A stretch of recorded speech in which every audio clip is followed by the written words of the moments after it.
You know, there's something rather curious about the whole spiritual search, something that nobody really wants to talk about, because the moment you start talking about it, you expose the game. And the game, well, the game is this. The very act of seeking enlightenment is what prevents you from finding it. Think about that for a moment. Here you are, reading these words, perhaps hoping to gain something. Some insight, some breakthrough, some secret knowledge that will finally unlock the door you've been knocking on for so long. But what if I told you that the door was never locked? What if the very act of looking for the key is what keeps the door closed? This is the great paradox, the silent killer that lurks in every spiritual path. It's not doubt, it's not laziness, it's not even ignorance. The silent killer is the seeker himself, the one who is doing the seeking. You see, the moment you say, I am seeking enlightenment, you have already divided yourself in two. There's the I who is seeking, and there's this thing called enlightenment that exists somewhere else, somewhere in the future, somewhere you haven't arrived yet. And as long as you maintain that division, as long as you keep playing that game, you're running in circles, a dog chasing its own tail. But here's the trick. Here's where it gets really interesting. You can't just stop seeking either, because the moment someone tells you just stop seeking, what do? You try to stop seeking. And in trying to stop seeking, you're still seeking. You're seeking the state of not seeking. It's like trying not to think about pink elephants. The moment I say don't think about pink elephants, what's the first thing that pops into your mind? There they are, those pink elephants parading through your consciousness. So what do we do? How do we navigate this impossible situation? Well, that's what we're going to explore. Not to give you answers, mind you, because answers would just be more food for the seeker. But to help you see, really see, the nature of the trap itself. Because once you see the trap clearly, once you understand how it works, something rather extraordinary happens. The trap dissolves, not because you escaped it, but because you realize there never was a trap to begin with. Now let me tell you something about this character, this seeker, this spiritual aspirant who's so desperately looking for truth. The whole enterprise is based on a fundamental misunderstanding, a cosmic joke, if you will. The seeker assumes that what he's looking for is something separate from himself, something out there, something to be attained, achieved, acquired, like a university degree, like a trophy, like a state of consciousness that exists somewhere in the future, just beyond reach. But here's the thing, what you're looking for is what's looking. The seeker is the sought. The eye cannot see itself. The hand cannot grasp itself. And consciousness cannot be an object of consciousness. Do you see the problem?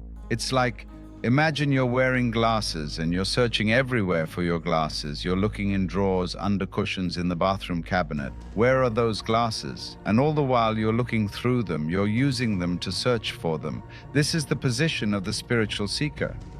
He's looking for something he's already using to look with. He's trying to find what he already is. And because he's divided himself into the seeker and the sought, into the self that is inadequate and the self that would be perfect if only he could find it, he's created an impossible situation. The spiritual teacher knows this, the guru knows this. And what does he do? Well, if he's clever, he doesn't just tell you outright, because if he said, you're already it, there's nothing to seek, you just turn that into another concept, another thing to grasp at. You'd say, yes, I understand. I'm already enlightened. And that would become just another belief, another piece of furniture in the mind. So instead, the teacher keeps you running, keeps you working, gives you practices, disciplines, meditation techniques, not because they'll get you somewhere, but because in exhausting all the possibilities, in trying everything, you might finally realize that there's nowhere to go, nothing to achieve, that you're already home and you've been home all along.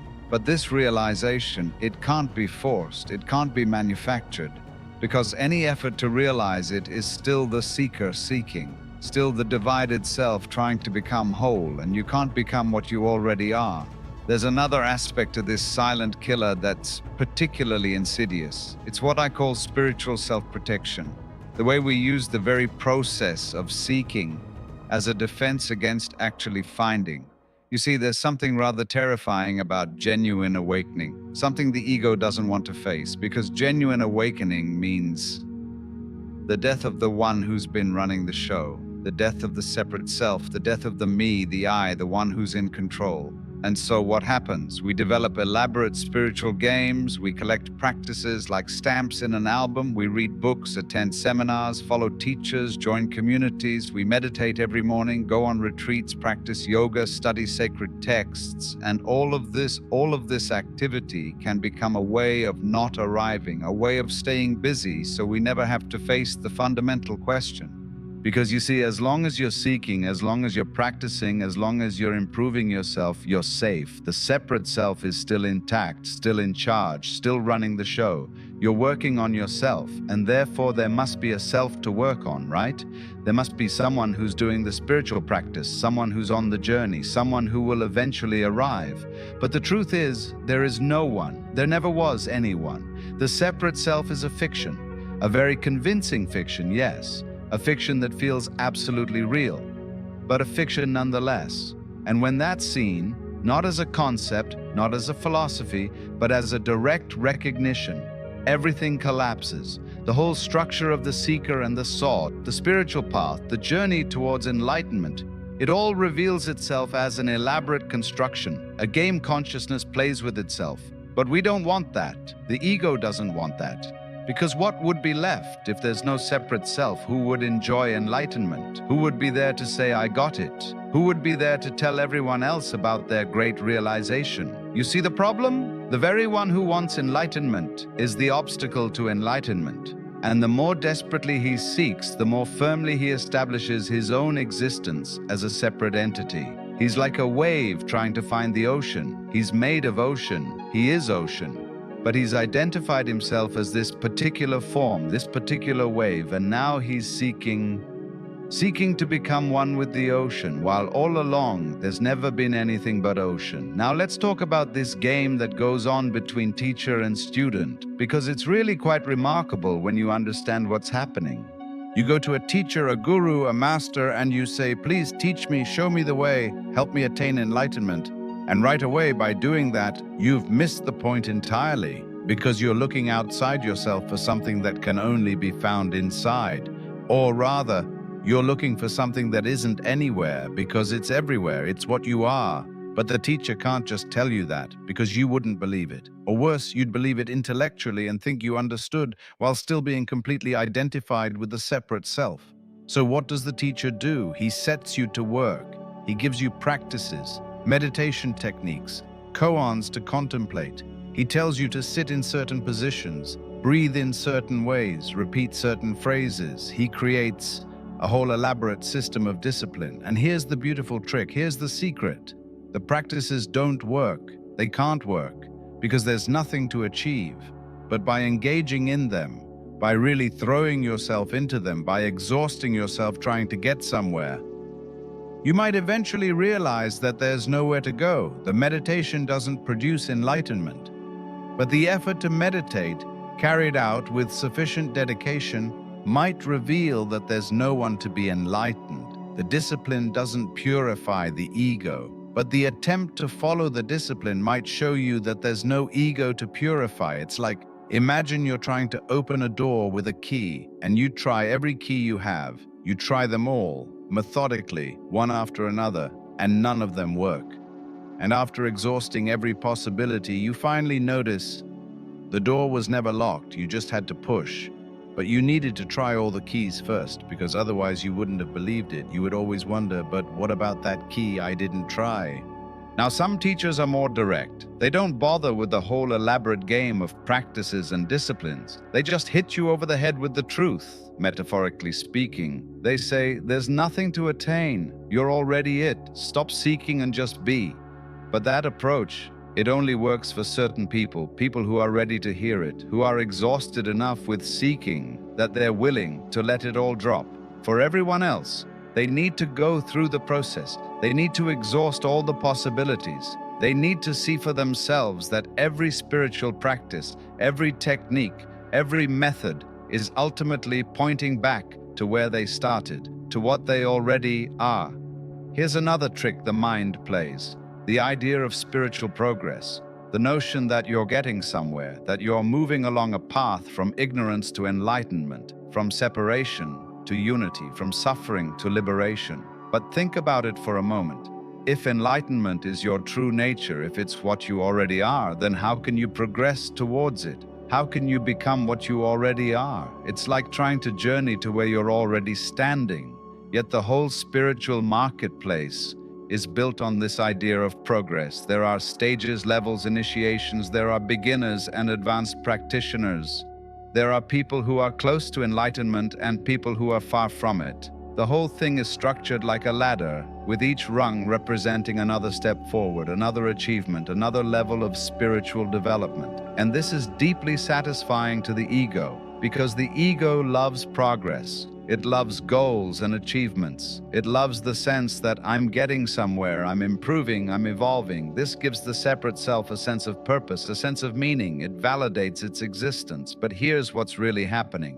By accepting the framework of spiritual progress, you've already bought into the illusion of separation. You've agreed that there's a you who's separate from enlightenment, and that this you needs to travel a path to reach it. You've divided reality into the unenlightened state you're in now, and the enlightened state you hope to reach.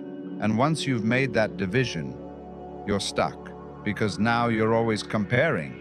Am I making progress? Am I more enlightened than I was yesterday, than I was last year? Am I more enlightened than that person over there? The mind becomes obsessed with measuring, with evaluating, with judging its own spiritual status. But real awakening isn't like that at all. It's not a matter of becoming better, more pure, more evolved. It's a matter of seeing through the illusion of the separate self. And that seeing, it's instantaneous, not in time, because time itself is part of the illusion of separation. When you see, you see. And what you see is that there never was anyone on a journey. There never was a path to travel. There never was a separate self that needed to become enlightened. It was all a dream, a very convincing dream, a dream consciousness was having about being separate, being lost, being in need of salvation. And when the dream is seen through, there's no one who achieved anything. No progress was made, because there was never anyone to make progress. Now let's go a bit deeper. Let's talk about what's really preventing this recognition, what's really standing in the way. It's fear, pure and simple, the fear of losing control. You see, the separate self, the ego, believes it's in control of things. It believes it's steering the ship, making decisions, choosing, managing life. And this sense of being in control, it feels absolutely essential. It feels like if we lose control, everything will fall apart. Chaos will reign, disaster will strike. But here's the truth.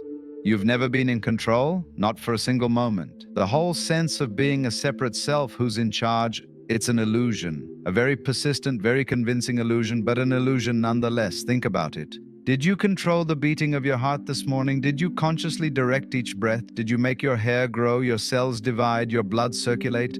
Of course not. And yet, all of that happens. Life lives itself. The body knows exactly what to do, but the mind, the ego, it has this illusion that it's separate from all that it's something apart from the natural unfolding of existence. And it believes it needs to be in control, needs to manage things, needs to figure everything out. Because if it's not in control, then what is it? What's its purpose? This is why surrender is so difficult, why letting go feels so threatening. Because to truly let go means to let go of the one who's holding on, to surrender the illusion of the separate self, to release the grip on this sense of being in control. And that feels like death, because in a sense it is death, the death of the imaginary separate self, the death of the one who's been running the show, or who thought it was running the show. But what's not seen is that this death is actually the beginning of real life.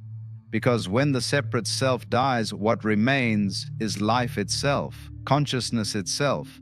Not consciousness belonging to someone, but consciousness being everything, being the trees, the sky, the sounds, the breathing, all of it, one seamless, undivided whole. But we can't know that in advance. We can't think our way there. We can only take the leap. Let go. Stop trying to control. Stop trying to figure it out. Stop trying to manage the spiritual search.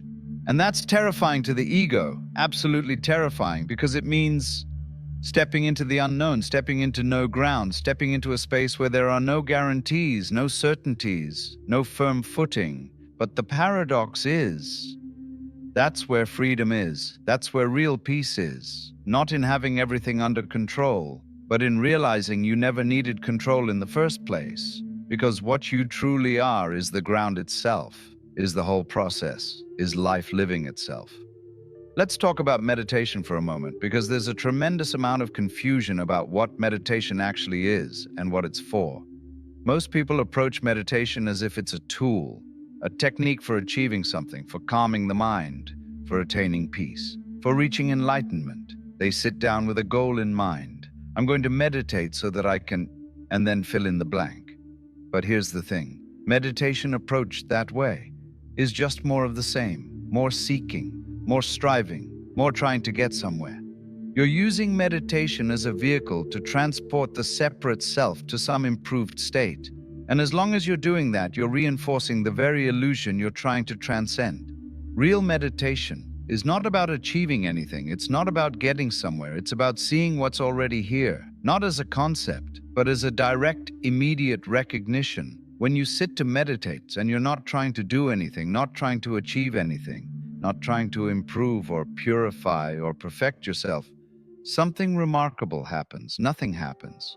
And in that nothing happening, everything is revealed. You see, meditation is like medicine. You take medicine when you're sick, when you need something to shift, something to change. But once you're healthy, you don't keep taking medicine. That would be absurd. You'd be creating a dependency, making the medicine into a ritual, a crutch.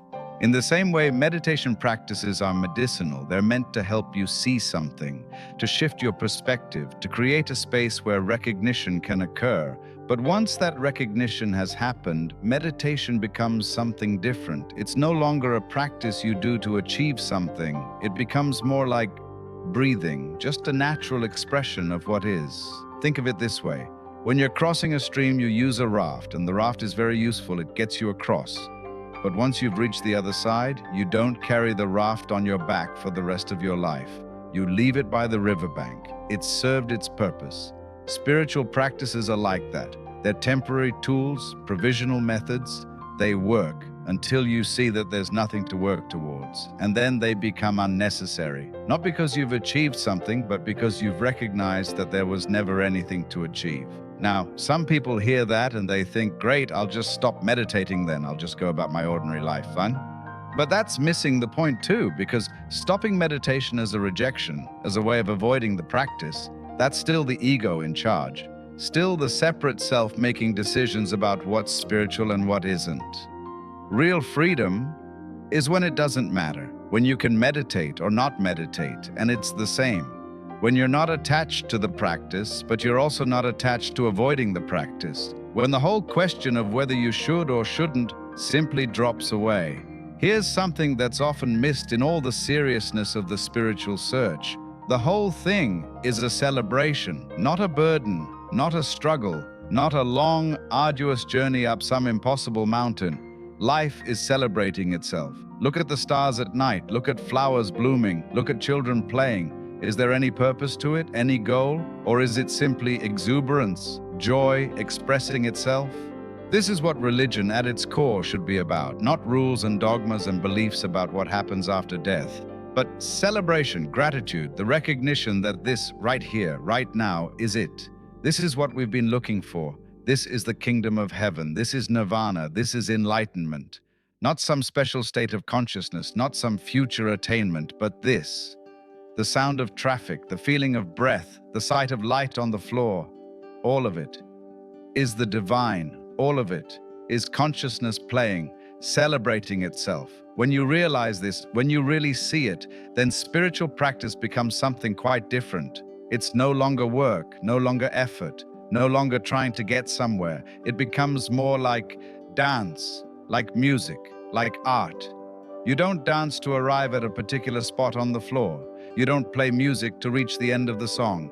You do it for its own sake, for the joy of it, for the sheer pleasure of expression. And when spiritual practice becomes like that, when meditation is just the way you sit, Not because you're trying to achieve anything, but because that's how consciousness expresses itself through this particular form.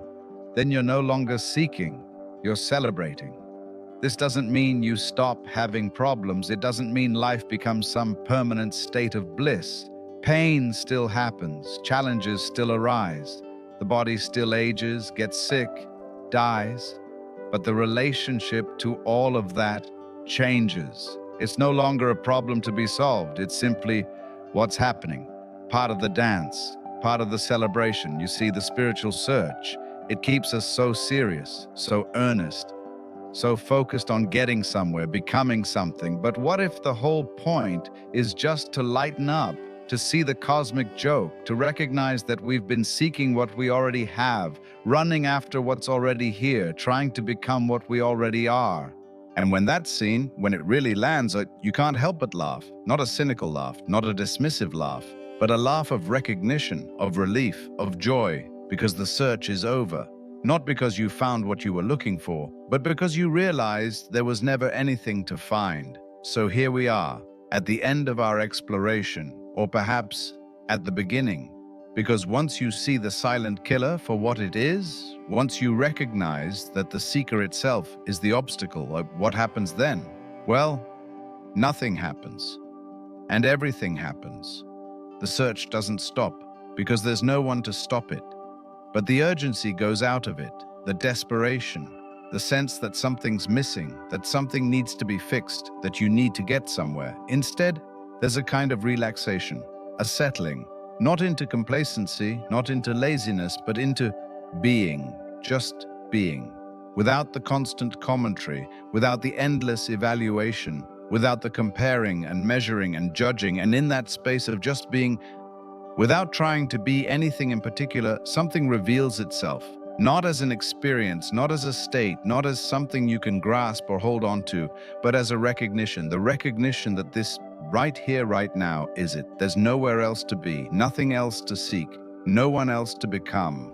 The silence we've been seeking isn't the absence of sound, it's the absence of the seeker, the absence of the one who's dividing reality into me and not me, now and later, suffering and enlightenment. And when that division drops away, not through effort, not through practice, but through simple recognition, what remains is indescribable. Not because it's some mystical, otherworldly thing, but because it's too simple, too obvious, too immediate to be captured in words.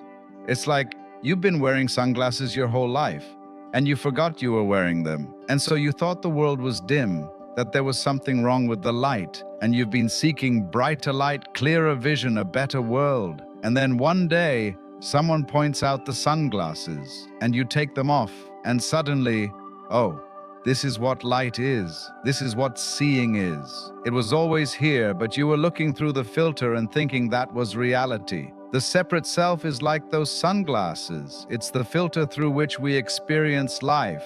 And as long as we're identified with it, as long as we think we are the separate self, we're looking for something outside ourselves, something more, something better, some special experience or state that will finally satisfy us. But when the identification drops, when the sunglasses come off, you realize that what you are is what's seeing, not someone who sees, but seeing itself, awareness itself, consciousness itself. And that is what all the spiritual teachings have been pointing to. Not some distant goal, not some future attainment, but this, right here, right now, the ordinary, everyday, simple reality of what is. Without the overlay of the seeking mind, without the division into subject and object, me and not me. This is the death of the silent killer, not through fighting it, not through overcoming it, but through seeing through it, seeing that it was never real in the first place, just a thought, a belief, a habitual pattern of identification. And when that's seen, truly seen, the search is over. Not because you found what you were looking for, but because you realized you were never lost. So what have we discovered in this exploration? Well, perhaps nothing new, perhaps nothing you didn't already know somewhere deep down. The silent killer of spiritual awakening is the one who's seeking the awakening. The separate self, the ego, the me that believes it needs to become something more, something better, something enlightened. And the profound irony is there's no way out of this trap through more seeking. You can't seek your way out of seeking. You can't practice your way into non-practice. You can't become what you already are. But you can see the trap. You can recognize the game, and in that recognition, something shifts. Not through your effort, not through your will, but through the simple clarity of seeing what's actually happening. This seeing, it's available right now, not in some future moment after years of practice, not after you've purified yourself or evolved spiritually or reached some advanced level, right now, in this very moment, because it's not something you lack. It's not something you need to acquire, it's what you already are prior to all the seeking, prior to all the spiritual identification. The question is, are you willing to stop? Are you willing to drop the whole search, even just for a moment, and see what's here when you're not seeking, when you're not trying to become anything, when you're not measuring your progress or comparing yourself to others or evaluating your spiritual status? Because in that stopping, not as another technique, not as another way of seeking, non-seeking, but as a genuine letting go, you might just recognize what all the great teachers have been pointing to, what all the scriptures have been trying to express, what all the spiritual practices have been designed to reveal, that you are already what you've been seeking, that there is no separate self that needs to be enlightened, that consciousness itself, this aware presence, this immediate knowing of being is what you truly are. And it's never been absent, it's never been missing, it's been right here all along, hidden in plain sight, overlooked because it's too simple, too obvious, too ordinary. The silent killer dies when you stop feeding it, when you stop believing in its story. When you stop identifying with the seeker and rest as the awareness that's witnessing the whole show.